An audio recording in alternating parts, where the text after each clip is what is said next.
Hello and welcome to BALLE's Accelerating Community Capital webinar series. This is Alyssa Barron, BALLE's Managing Director and Network Services Director. We're delighted to have you all with us today. We had about 125 folks registered from across North America, and I see many of you are dialing in as I speak. So we're delighted to be continuing our series this year. We launched in 2001, and we continue every Tuesday, second Tuesday of the month at this time, 10 a.m. Pacific. Our series is co-hosted with RSF Social Finance, and we get advising and input and support from Slow Money, Portfolio 21 Investments, Finance for Food, Main Street Resources, and the Solidago Foundation. I'm going to review a bit of housekeeping and provide a few reminders about this webinar series, and then introduce our topic and our speaker for the day. If you're dialed in by phone but you have not joined us in the webinar room, please find a link in your reminder email from Ali Walker. Because of the number of call participants, we have the phone line muted. So if you have a question for the presenter at any time during the webinar, you can type your question in the chat window. Carol may answer, well, scratch that. For the most part, Carol will not answer questions during her presentation. We'll hold those questions to the end of the webinar when we have time set aside for moderated Q&A. But feel free to go ahead and ask the questions, and then I will be collecting them as Carol speaks. If you have technical difficulties at any point, you can note that in the chat window, and our staff member, Ali Walker, will send you a private chat to help you get it sorted out. On the right-hand corner of your screen where you see the chat window, there's a public tab and a private tab. So that private chat with your tech support will show up as a third tab in the right-hand corner of your screen and will flash red. After each webinar, we email everyone registered with a link to the call audio, the presentation materials, and a copy of the questions in the public chat window. So we welcome folks to use the recording to expose additional folks in your community to the webinar who weren't able to join you live today. So watch for that from Ali over the next few days. So as many of you know, this series is explicitly focused on tools you can take home and try out right away. Each month we feature a case study with a community capital innovator, someone who has developed and piloted a working model for connecting local people's investments and businesses and farms to local needs using local resources. Our innovator presents their model, and we allow time for dialogue and questions. So as I mentioned, we suggest you treat these calls as an opportunity to bring together a group in your place, a group of business owners, social entrepreneurs, lenders, philanthropists, investors, who are interested in the topic. After listening to the webinar, you might spend an hour discussing with your group the applicability and relevancy to your community, and you don't have to pay extra per attendee on the same webinar line. We also want to remind everyone that we have an Accelerating Community Capital Day-long workshop on May 16th in Grand Rapids, Michigan, before our BALLE annual conference. Carol will be joining us, as will about a dozen additional community capital innovators. So we encourage everyone who isn't already planning on joining us in person in Grand Rapids to consider doing so. We'll talk about the legal parameters around all sorts of different local community capital innovations. We'll review a number of replicable models in a little bit deeper format than we can do in the webinars. We'll hear from community capital catalysts that are starting to work to layer multiple different approaches within a given community. So beyond any one solution for a particular business, how can we catalyze lots of these kinds of loans and investments across a place? And then we'll end the afternoon by doing some collaborative work to allow everyone to take all of those information and tools and really start to plan how you can take your own work farther. Finally,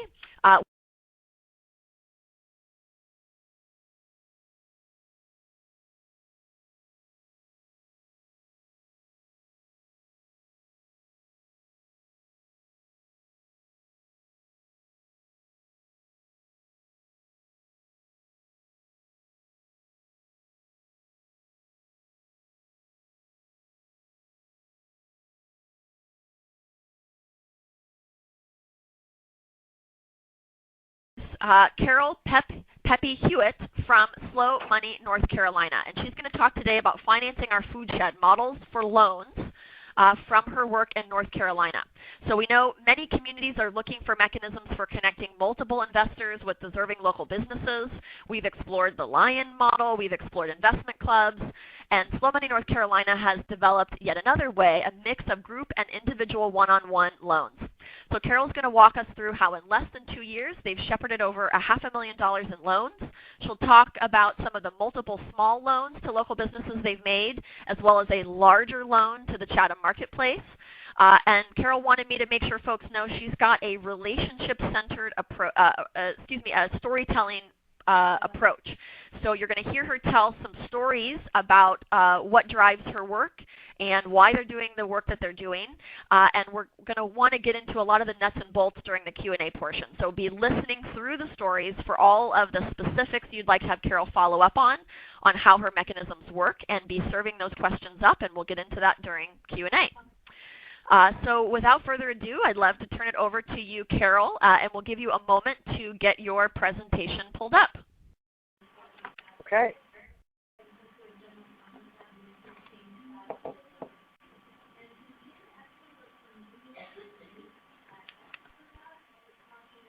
Hi, this is Carol Peppe Hewitt, and I'm waiting for a screen that is going to allow me to share a PowerPoint with you.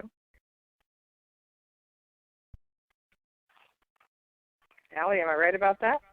Oh, Carol, you already have the floor. So you are welcome to hit that share button and pull up your magic window. I'm not seeing a share button. I'm not seeing any of that. So Allie, you might want to reinitiate, and we'll try again.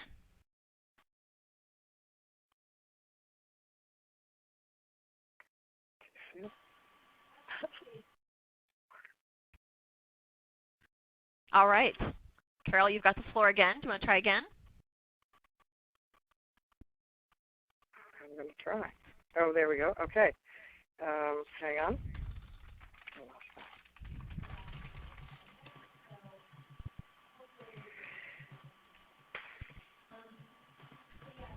Okay, I'm going to have to start again, I'm afraid. Wait, hang on. I lost the PowerPoint. There it is. All right.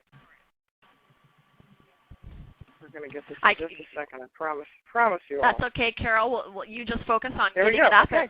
We've got some expert folks who've participated before, even giving us tips in our chat window. So thanks for all the experts who've been around the block.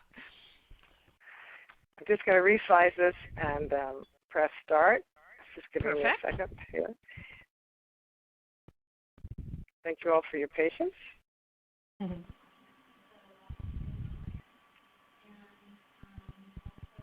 All right, nearly there.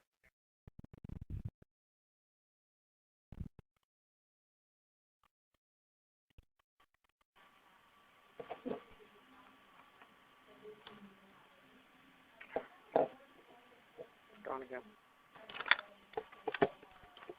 You almost there? I'm afraid to say that the iLink quit unexpectedly, so I'm going to give this to someone to help me with, and I'm going to go ahead and start talking and sharing some of what I want to tell you all about. But I'm going to relaunch the iLink, and great. So that sounds great, Carol. So folks, after the webinar, we'll have. Started and you will. Right. So let me give it just a quick note. So folks, after the webinar, we'll have all of your presentation materials as well as the recording, and we can kind of edit out the small piece here where we've been getting it loaded up. So that way, even though folks will be missing your slides as you begin to talk and you have a colleague help you get it sorted out, Carol, when folks want to re-listen after the fact, they'll have all of your slides. So all right, very good. Thanks to your colleague. All right. So back open again. All right. Well, so let me go ahead and start and tell you that where I am, where I'm calling in from, and I know you all are in various different places, but I'm in Pittsboro, North Carolina, in Chatham County. It's the heart of North Carolina, right in the center. That's a rural county, about 35 minutes southwest of Raleigh and Durham and Chapel Hill. And I'm happy to say that we're one of the parts of the United States where we're actually growing some small farms. We're actually having an increase in small farms, and that's not true all around the United States. And that is special to me. I moved here 30 years ago, having grown up in Northwest Connecticut in the Litchfield Hills, which was also farm country. So here in Chatham County, we're very lucky. We have a community college that has a local 3-year degree in sustainable ag, and we have they've now added a natural chef program. We have community scale biodiesel. We have a beautiful local food co-op, locally owned food co-op grocery store, and it's really something of a mecca for people interested in sustainability, and we do attract lots of wonderful folks to this area. So we came down here 30 years ago. My husband and I, he's a potter, Mark Hewitt, and we came for the clay. So we also came for the local materials, clay and wood to fire a kiln, and well, I should take this out. I don't get distracted. Sorry, we're trying here to get these pictures up. Clay to make pots with, and wood to fire a large wood burning kiln. And so we found a very rundown farm at the end of a dead-end road. And that kind of takes me to this topic of slow money, because 30 years ago when we were getting started, our finances consisted of my college loan, and our assets I think, was my 1963 Plymouth Valiant. So we didn't have a lot, and if his brother hadn't helped us with a loan at that point, I would have taken us a very long time to get our business up and running. So on May 20th, I'm going to fast forward to May 20th, 2010. Woody Tash came to Pittsburgh to give a talk, and I was lucky enough to be one of the people that heard him speak. He has written a book called Inquiries into the Nature of Slow Money. And Woody, many of you know this, but Woody comes from a background of venture capitalism as well as an interest in slow food. And he blended the two and came up with this concept of slow money. So in the same way that when water travels too fast, it becomes violent, when money travels too fast, and we have fast money, it can also become violent.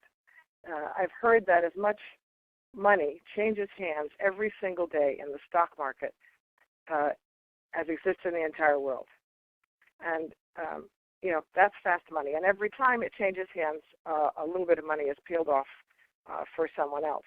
So with slow money, we're doing something different. We're taking back that control of our money, and instead of sending it off to faraway investors to do whatever it is they do with it, and for most of us, we have a vague idea, but not necessarily a very direct idea of exactly what our money is doing every day. We get to get that back. We get to get that control back, and instead make affordable loans, direct peer-to-peer loans, into our local community. And in particular, with slow money, we're talking about our local food sheds. So small farmers, local food businesses, might be a restaurant that serves local food, might be a baker, it might be a cheese shop that sells local cheeses, those kinds of businesses. So I'm sorry I don't have my pictures now because I have wonderful pictures. But I'm confident Jenny's going to have those in a few minutes. Okay. Here we go. Actually, for any of you that are online, if you'd want to get online, you can see some of these pictures. Our website is slowmoneync.org. Allie can actually pull that up in the but if you go to that, Allie can pull that up in the webinar room or .com, and go to the tab that says Our Loans. I've written a little bit about each loan, and I've added some pictures. So if you scroll all the way to the bottom, because the loans are in reverse, the very first loan was the one that we made to Lynette the baker. And Woody was here, as I said, on May the 20th, and he spoke about this idea of supporting our local farmers and putting, his challenge was that we put 10% of our portfolios into slow money loans and slow money investments, and in that way that amount would be hugely significant. And of course, you can imagine that would make a huge shift in supporting our local food shed and building resilience in our food supply. But he said, and we may have heard him wrong, but we thought that he said, Well, there had certainly been investments made in the name of slow money. No one had made a direct slow money loan yet. So a few of us walked out into the hall, and we tend to be starters. Lyle Estel, who owns the community scale biodiesel plant, Jordan Puryear, who started the Shikori Hills Grassroots Festival, and myself. So I've started numerous businesses and enterprises over the years. And we looked at each other and said, well, we can do this. Lyle made the first loan to Lynette for $2,000. She needed it for an industrial mixer to start her bakery. Angelina's Kitchen in Pittsburgh, North Carolina, in our town, was a restaurant run by a wonderful Greek woman. We talked her into opening a restaurant, and when the space opened up next door, she cut a hole in the wall and blew into that other space and added a seating area. And I went in and said, Angelina, how did you do that? Well, she had done it on a credit card debt. So two of us loaned her $3,000 each, and we took that credit card debt down so that her payments, instead of being $700 a month, were less than $200. You're there. Now, are you there? We are. We can see your lovely visuals now. And you can see Angelina. Wow. Great job, Jenny. All right. So there she is. Isn't she adorable?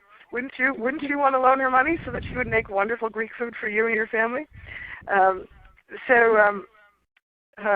right. That's delightful. And I think I've got Lynette here somewhere.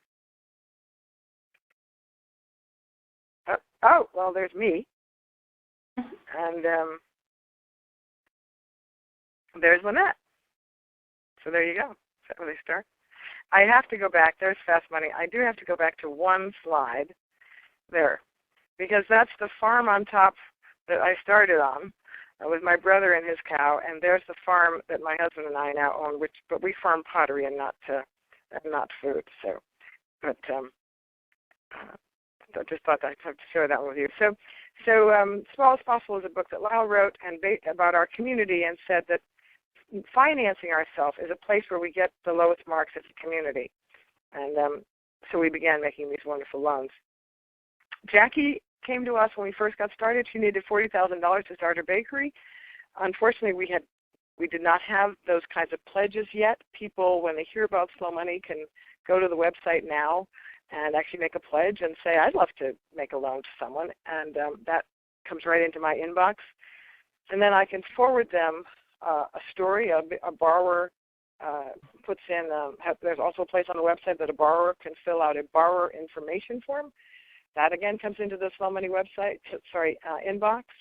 And I can forward that to someone that's made a pledge in their area. So we do try to match the lender and the borrower so that they can actually, so they will know each other, they will meet.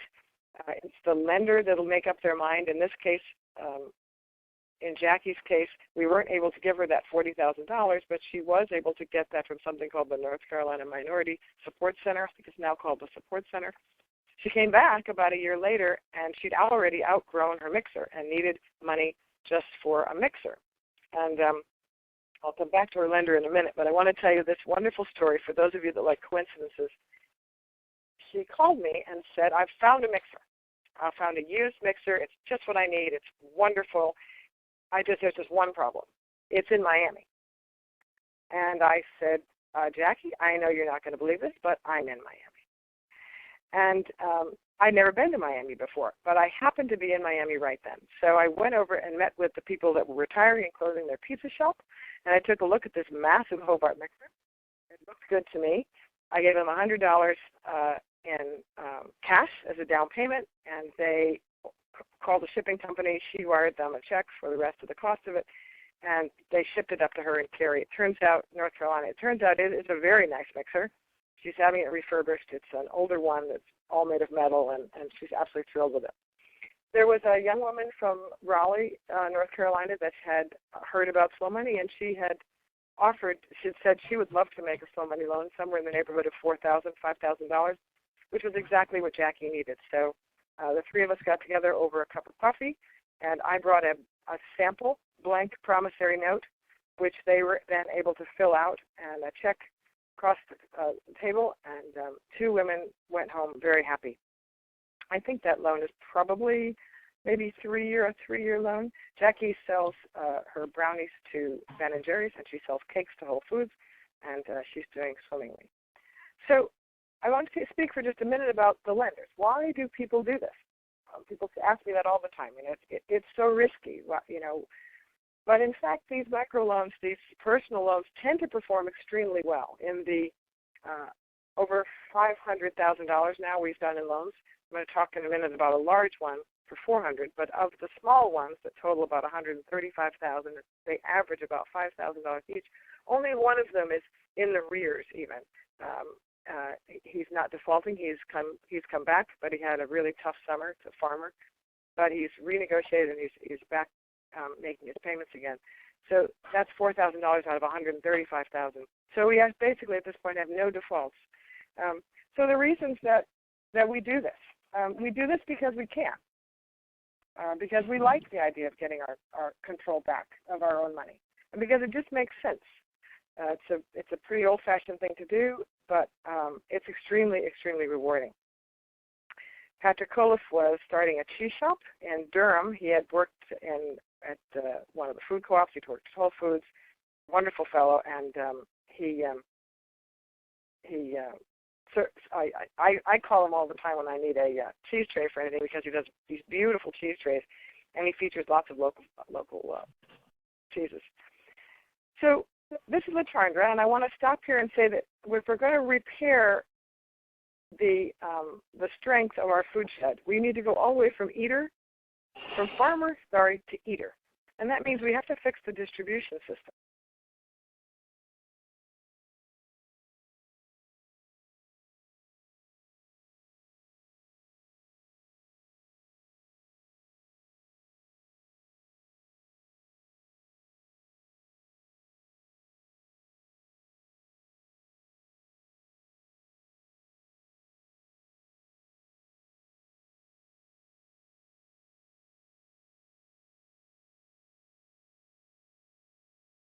Right. Thanks, folks. I will call her. Oh, Carol, great, you're back. We lost you for a couple of seconds. So you were just mentioning about how we need to fix the distribution system, and I think that's the last thing we all heard. Okay, good.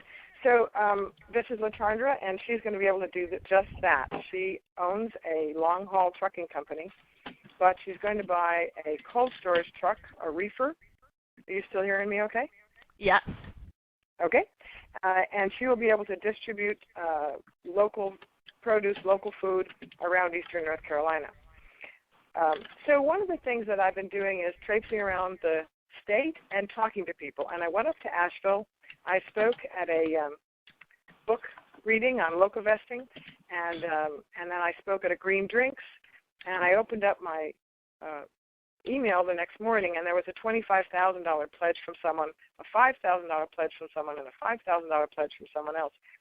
I've been out to Wilmington, and I've been up to Greensboro, and groups are starting there. Clusters of people are starting and wanting to learn how they replicate what we're doing in Chatham and in other parts of the state. So Jennifer was all ready to start a grain miller. She's a miller. She's going to mill locally grown grains in North Carolina, so you'll actually be able to buy flour and know which grain and which farmer it came from, which is highly unusual.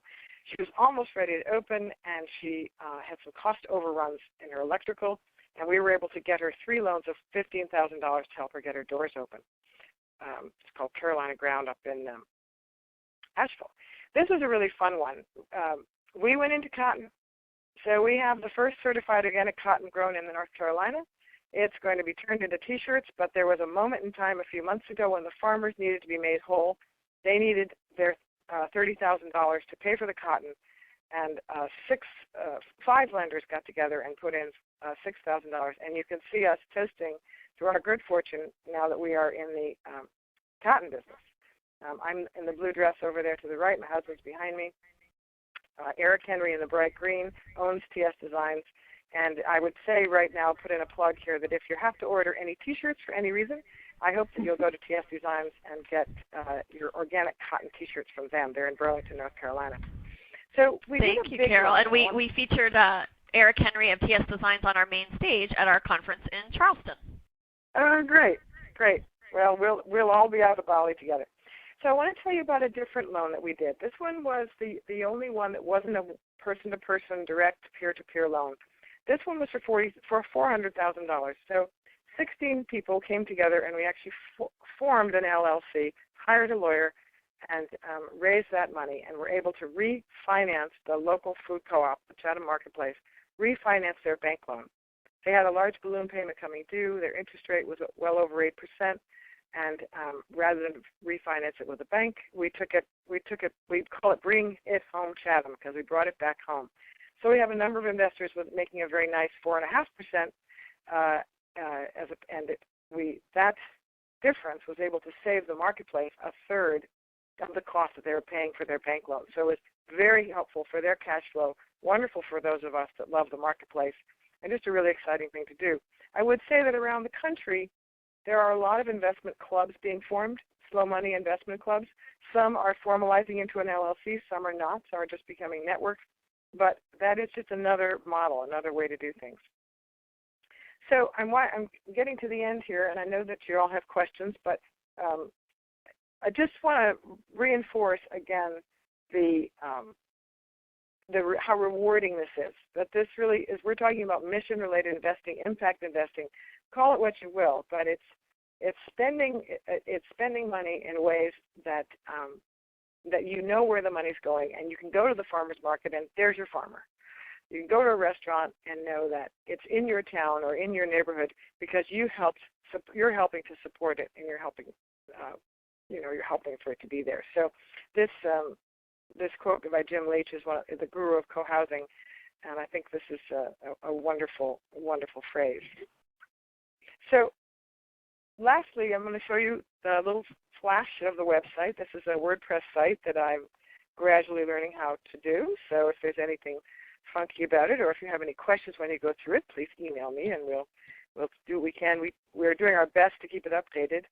The blog entry, the most recent blog entry, talks about 9th Street Bakery, which hasn't even made it into the list of loans yet, but it will. We just found them $21,000, and they're in Durham, North Carolina, $21,000 to add a deck. They make kombucha, and they're going to expand their operation a little bit. So you can see across the top, it's a little tiny on my screen, but basically there's a place to how to get a loan, how to make a loan, and all sorts of things are there. So just delighted that I was able to share some of this information with you today, and I will give you just a couple of ways that you can get involved in Slow Money. So where do you go from here? First of all, a wonderful thing that you can do, and it's on the website, is go to the national site and sign the principles. I think we've had something like 23,000 people sign the principles, and at some point when we need to lobby for all the good reasons we need to support sustainable farming and local food, and going right back to soil, building resilience in our local soils. It'll be important that that you had a chance to sign those principles. Secondly, there's a way you can become a member.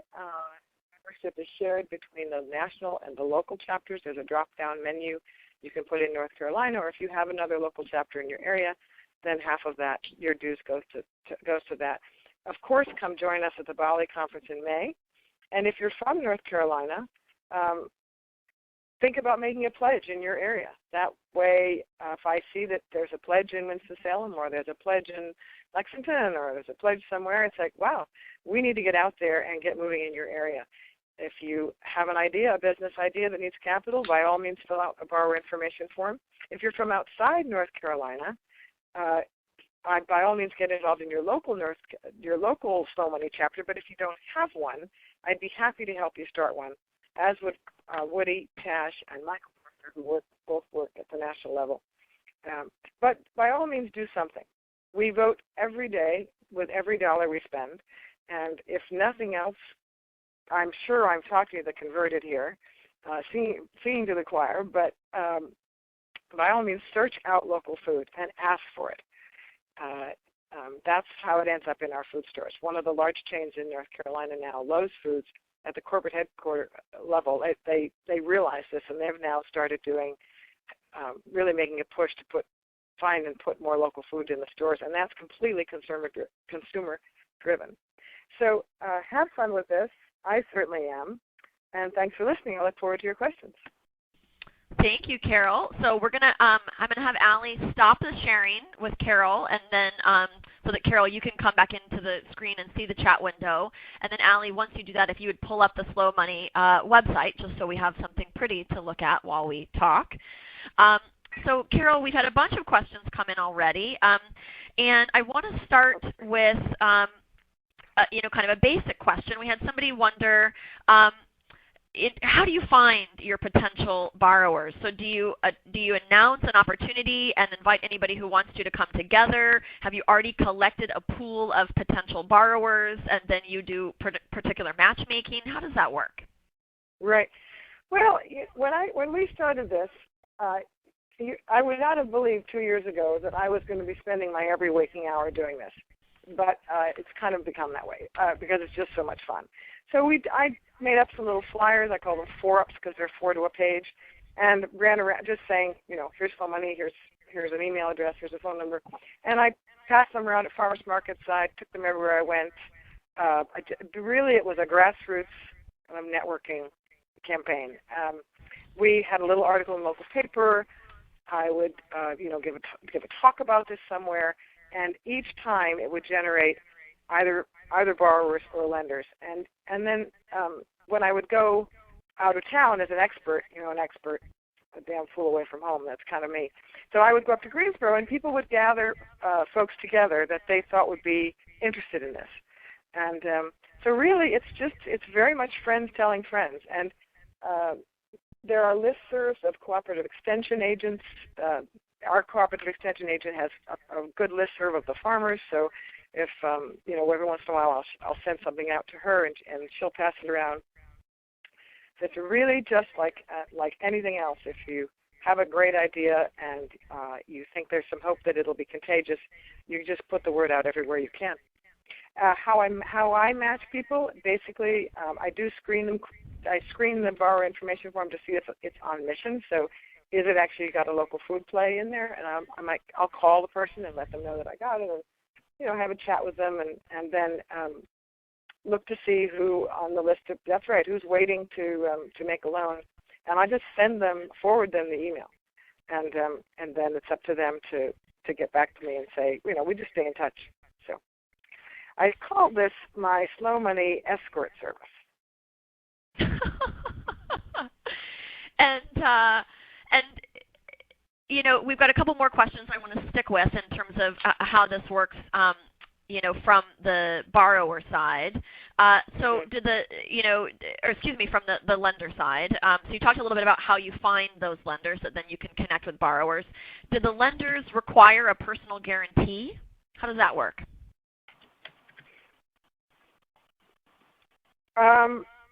Well, that's a good question. Sometimes there is collateral. So with the cotton, if something goes south on the cotton loan, I own a lot of cotton, as do several other people. So we did attach collateral to that one, though that one would get off very quickly because those T-shirt orders are already in. But usually, these are really the promissory note. I like to call it a handshake on paper. These are not very large loans. They've been as small as 500. Most of them are around 5,000, 2,000, 3,000. And we make it really clear on the website this needs to be money that people feel they can afford to lose. They won't. It probably won't, but it needs to feel that way, so that you're doing this because, on the other hand, the lender has every opportunity to look at a business plan, to ask any questions that they want of the borrower. I don't know if I'm answering your question well enough here, but usually there isn't any direct collateral. If that's kind of what you're saying. Yeah, there was a question about whether there was loan collateral, and then whether what goes along with the promissory note in terms of guarantees. So I think you addressed that. And not much. This is really a relationship. This is really about the relationship with a local business in your community.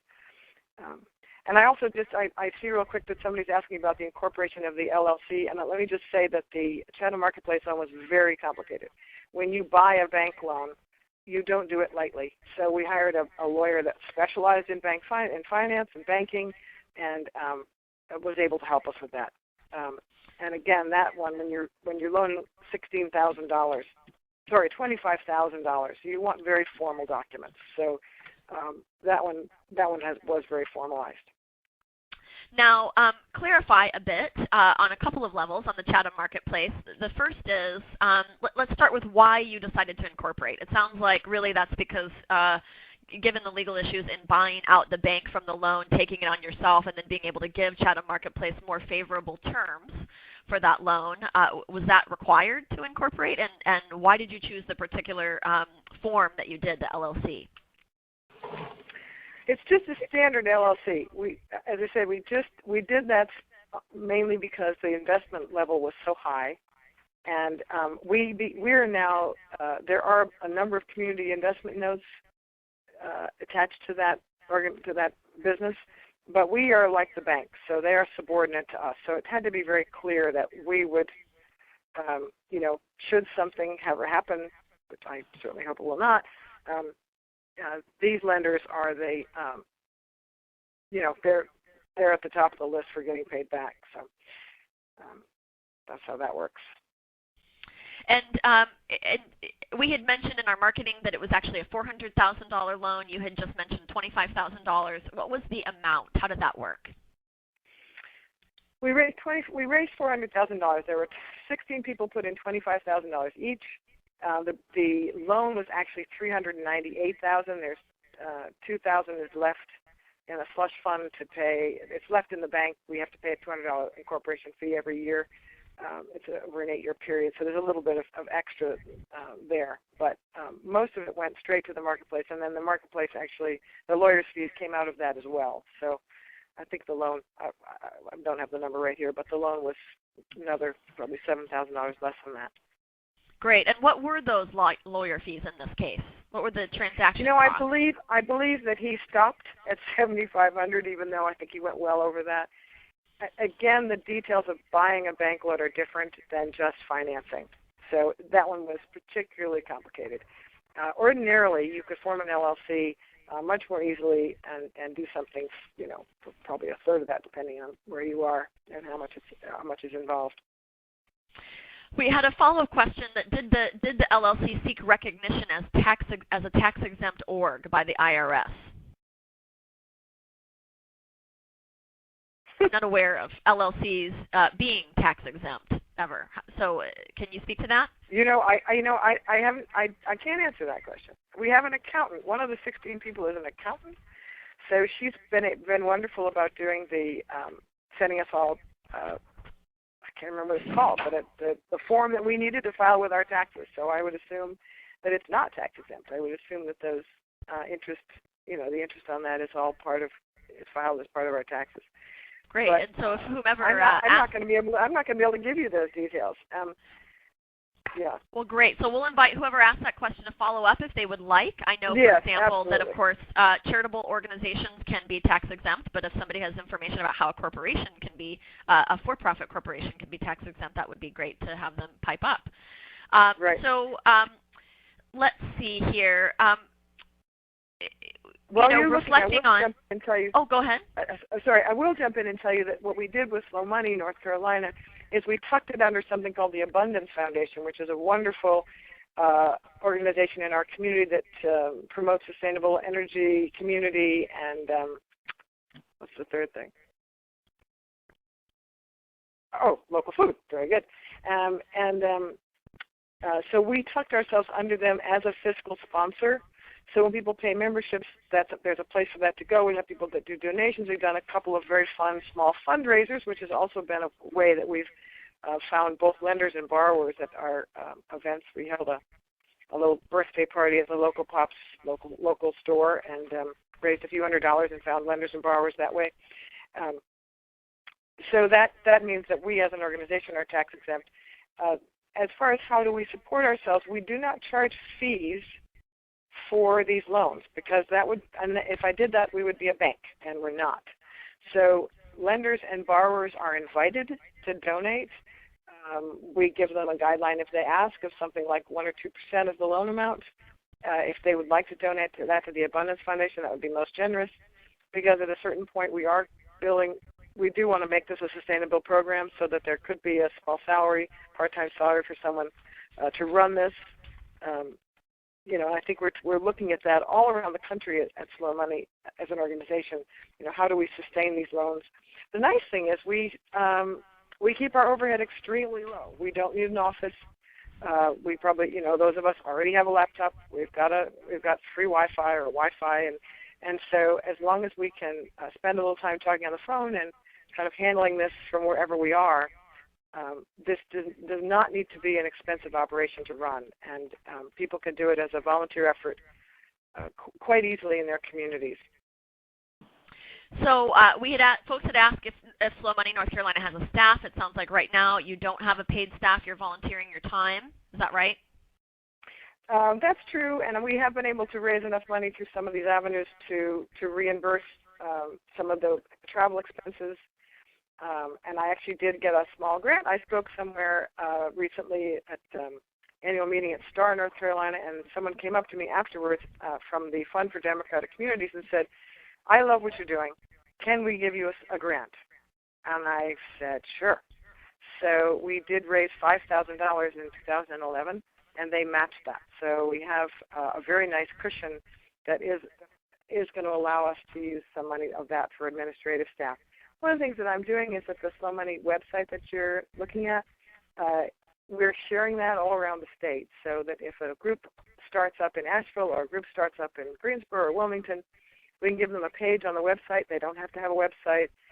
We're trying to make it as easy for people as possible. So if we can have a little bit of an administrative budget here at the state level, we can make it even easier for those people out in the field. So I've got a meeting coming up in Wilmington on April 25th. There's a sustainable sushi chef who's looking to get funded, and he just needs a few $1,000s more to get going. So I was just out in Asheville again, and so we're having applications and things come in around the state. Great. And so just as you were noting, rather than trying to cover Slow Money time through, incorporating into interest on loans or something like that, more like a bank would do, you're really inviting donations to come in from borrowers or lenders or others that can help cover your staff time. And that's how you would hope over time to be able to fund the work, the coordination, That's the right. linking work.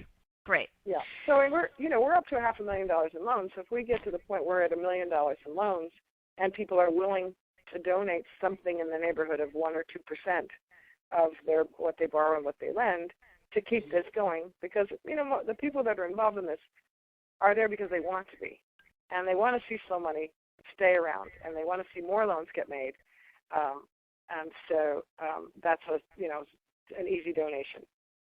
Great. And that will generate enough for a part-time staff. We'll be very excited to watch as you continue to grow and evolve and see how that works as a model for other places. We've had a number of questions about loan terms. So can you speak a bit about whether there are any typical interest rates or payback schedules, loan lengths, or does that vary by each loan? And in that case, kind of what's the range of interest rates and loan terms? Okay.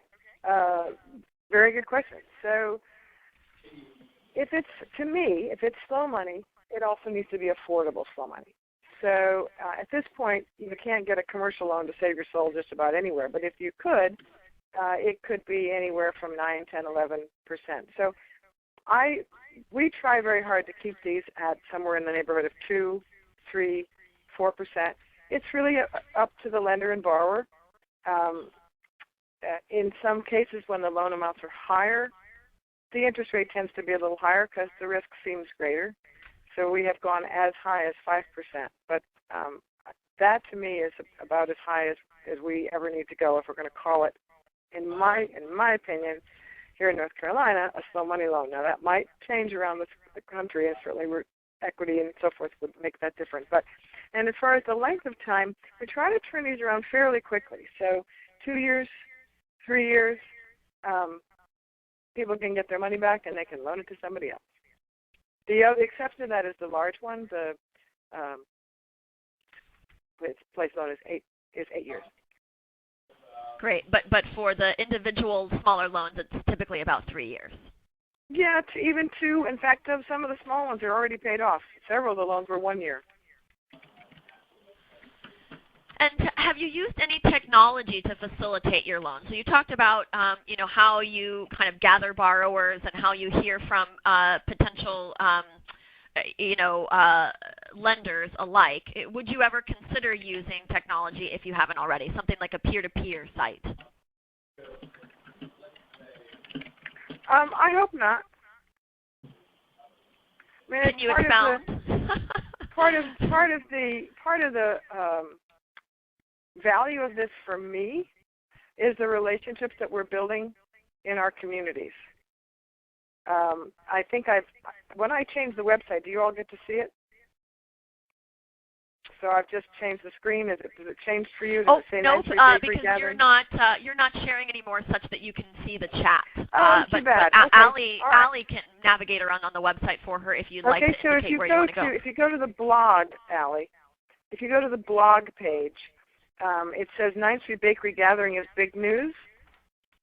And if you just scroll down a little bit, you can, if you're able to scroll down to the picture there, the gatherings are wonderful events. For those of us that care about these things, we don't necessarily get together all that often. Our lives are busy. We're doing various and sundry things, and so a chance to get together for a slow money meeting or gathering means we're in a room with like-minded people who care about what we care about, and often borrowers and lenders, people that have projects, people that have made loans, will come just to be together, just to get together and network and enjoy each other's company. And usually that also means enjoying local food. And the picture there that I don't know if it's scrolling down, you can see it, but it's a gathering we had at 9th Street Bakery, and someone is talking, and we all got to taste the new kombucha recipe, and so that's just, I think, to me, the appeal, if this was all done online, the appeal would be lost. I mean, we need each other. We need to be in each other's company. We need to stay connected. We have a job to do. We have a planet to heal, and we have, farming is not easy. Small, medium, large farming. Farming is tough, and we need to, support our farmers not only with our money, but also, with our interest. And so. Great. Well, that's helpful to have you reflect on what you feel like is the importance of doing this work and finding each other face-to-face. So we had a question early on. Who's responsible for the due diligence for these loans? Really the lender. As I said, I screen them just to make sure that they are valid and they're real. I did have one come in from Bermuda that I think was just spam, but so I just, I check to make sure that it's a real person and it's a real business, and that it actually is. They are focused on local food, and sometimes there's no one to send that borrower information form to. They live in a community where we don't have any pledges, and so. I can contact them and let them know that. I can encourage them to try to gather some people in their community, and I'm happy to share what I've learned. But really, in the end, it comes down to the lender's decision. And sometimes that's intuition. Sometimes that's just having met someone. The lender will say, I like her. She's great. I want to loan to her. I'm going to make this loan. And sometimes they may not. So depending, again, on the size of the loan, usually there is a basic business plan. And that we've also had people, so we also do some technical assistance. We've also had people come to us, and they really are not ready. And so I've sent them back to their small business center. We have small business centers at the community colleges and other places all around North Carolina, and they do a good job. So in some cases, I've given them a little bit of guidance and help myself just in terms of technical assistance with their business because I've owned small businesses myself. But then that way they can come back with a basic business plan and a budget. Those are just basics to being ready to start a business. So sometimes they're not quite there yet. So a business plan and a cash flow forecast, those kinds of things are not required. The lender is responsible for due diligence, but as part of your pre-screening, you might be doing some technical assistance or sending them to small business development centers. And so, exactly how that looks varies a little bit loan by loan as the lender is comfortable with, it sounds like. Mm-hmm. So we had a question about how you address state and federal securities regulations. We don't break them. So maybe you can expound. Well, there are a number of people involved in slow money locally and nationally that are familiar with these regulations. And as long as these are direct peer-to-peer loans made between people that have a relationship, I don't touch the money. I don't give advice. I basically am introducing them in the same way that I would recommend a restaurant. Say, I've heard there's a restaurant over here. You might want to go look at it. But that's kind of all we do. We don't handle the money. We don't hold any money at the Slow Money at the Abundance Foundation office. So that's one way. Those security regulations are there for a good reason. Let's hope, most of them, right, to protect people. So, we want to make sure that we do the same thing, that we don't do anything that would put people at undue risk on our recommendation. And again, that's one of the reasons why it says in the website, this should be money you're willing to lose. We also don't have to address the issues of accredited and unaccredited investors in that case. So there are some other ways you can do this where you would have to do that, but we're just doing mostly this peer-to-peer loans. Great, and I know I'll just note that the landscape is changing for this on all of us legally. With the passage of the Jobs Act last week that had a provision related to crowdfunding and small businesses being able to access crowdfunding. So BALLE has an infographic and a fuller discussion about this from our Executive Director, Michelle Long, and Jenny Casson, who's a BALLE collaborator from Cutting Edge Capital, on our website. It was also in Huffington Post, and we'll go into that in more detail at both our Accelerating Community Capital Day and at the conference. That's also something that a lot of our borrowers are using. They're doing a mixture. Many of these projects, they have some family funding and they have some other funding, and maybe they have, but Slow Money is a part of that picture, and they may be doing some crowdfunding. Mm-hmm. So you mentioned the Slow Money principles before, and encouraging people to sign on and to take the pledge. So a logistical question: someone was having trouble finding the principles. So first off, can you advise where one can find those? Yes. So you want to go to slowmoney.org. So you've got Slow Money NC, which is North Carolina, which is me. But if you just go to slowmoney.org, across the heading, across the menu items across the top, I'm sure one of them is principles, and one of them is membership. And, like any other organization, if this is something that you think, well, I'm not really in a position to make a pledge right now, but, gee, I certainly hope this continues, your membership helps with that. But there's another thing that the Slow Money National is building called the Soil Trust. We'll all be hearing more about that, but there is a fund that is being developed at the national level where people can donate money to a trust that will be loaned out in areas where there might not be a chapter, projects that might be of a different scale than what the chapter can handle, again, that serve the purpose of supporting and restoring soil fertility, which is at the core of the mission of the Slow Money, all these Slow Money projects. And you mentioned that you use folks who have signed on or who have become individual donors or members as a way of finding potential lenders for folks in your area. Do you have a sense of the percentage of people who do take the National Slow Money Pledge who are following through and making loans? Do you have any read on that? I don't know. Great, but that might be, for the person who asked that question, that might be something they could check in with the Slow Money National folks. And, we had another person ask a question, if I'm a lender, or if I know somebody who might be interested in being a lender, how might I go about finding local farmers or borrowers to invest in if I don't have a Carol in my place? Right. We don't have a Carol. Good question. You need a Carol. You could become a Carol. I will say, I'm going to answer that, but I want to say one thing. I know we're running out of time, but when I was traveling in Asheville, I ran into someone from further west in North Carolina, and he was saying, there's a fellow at my farmer's market, and he just needs, I forgot now what it was, but it's something like $1,000 or $2,000 for something or other. Oh, no, I know what it was. It was $400, and I said to him, oh, gosh, give him $5 because we try not to start below $5. But I said, but run it through Slow Money, North Carolina, because if you put it through the website, it'll get on the website. So another big thing that we do is we promote the people that are receiving these loans.